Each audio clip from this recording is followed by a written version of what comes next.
বাচ্চাদের এইরকম করে দিতে পারেন চিকেন ফ্রাই বানিয়ে।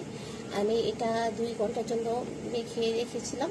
তো এখন আমি বাকি উপকরণগুলো দিয়ে দেব। চলেন আপনাদের সাথে নিয়ে দেখাই। এখানে কিছু ময়দা নেব আমি।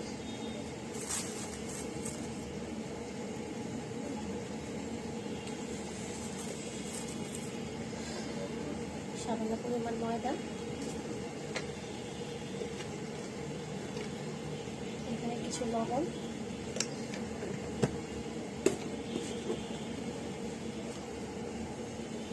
এখানে কিছু মরিচ গুঁড়া, এখানে একটু মশলা।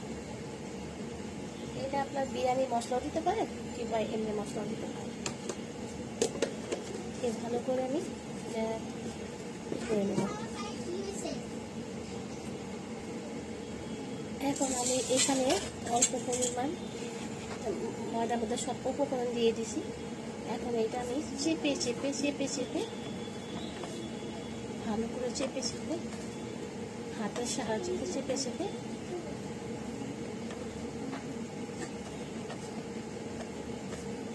হাতের সাহায্যে চেপে চেপে এরকম ছাড়া দিয়ে নেব। তারপর আবার আমি এটা পানিতে ডুবে দেন উঠে আবার এটা হাতের সাহায্যে এরকম করে আমি 2 বারই করব। এরকম করে আপনার বাচ্চাদের দিতে পারেন বাসাতে। বাইরের থেকে খাওয়ার থেকে বাসায় খাওয়া অনেকই ভালো। আবারও আমি এটা ভিজিয়ে নেব। ভিজিয়ে দেন আবার ছাড়াতে উঠিয়ে নেব। তারপরে আবারও আমি এই যে ময়দাটাতে ভালো করে।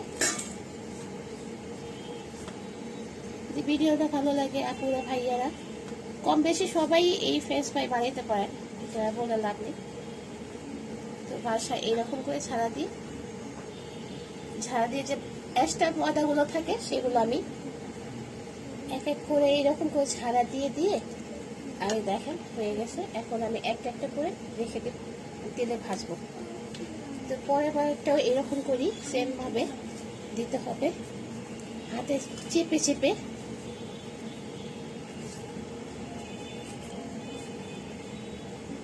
সাথে ভালো করে আপনারা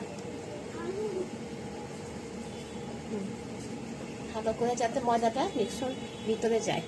তারপর আবারও এইরকম করে পানিতে ডুবে সেম ভাবে পানিতে ডুবে আবারও এইরকম করে আমি 2 বারই দিব।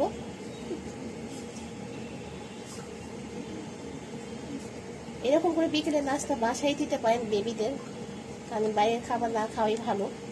কারণ আমার ডক্টর আমার মেয়েকে নাই বলে দিয়েছে বাইরে কিছু খাইতে।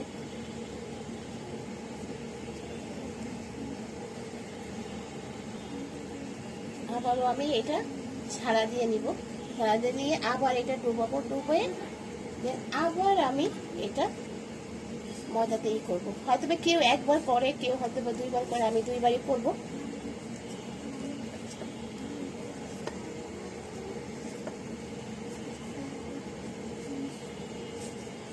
এরকম করে চেপে চেপে দিলে কি আপনার এটা দেখেন ঝাড়া দিয়ে দিলাম।